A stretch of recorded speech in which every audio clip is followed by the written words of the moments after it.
After all the miracles, the people still complained. They grumbled and whined loudly, so God sent fire to the edge of the camp.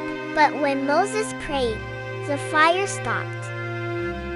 Even though God gave them sweet, heavenly manna every morning, the people said, "We want meat." They remembered Egypt but forgot God's goodness. Moses heard all their whining. It was too much. He cried out to God, "Why do I have to carry all these people like a parent with 100 babies?" He was tired, and God was listening. God gave Moses 70 helpers to share the load. Then, he sent meat quail. So many birds flew in that they covered the ground. But the people were greedy, and they got sick.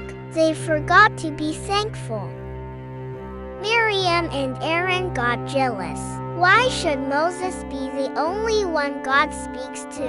They said, but God heard them. Miriam was struck with leprosy. Her skin turned white as snow. Moses prayed and God healed her after 7 days outside the camp. God told Moses to send 12 spies to explore the land of Canaan, Joshua and Caleb among them.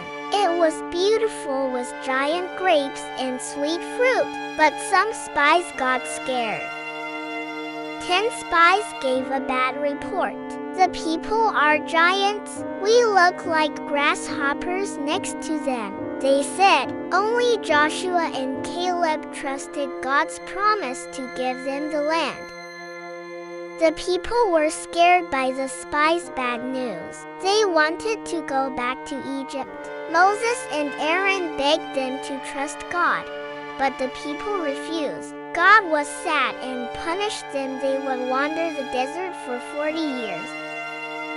Some leaders named Korah, Dathan, and Abiram refused to obey Moses. They challenged God's choice. God showed his power by making the ground open up and swallow the rebels and their families too.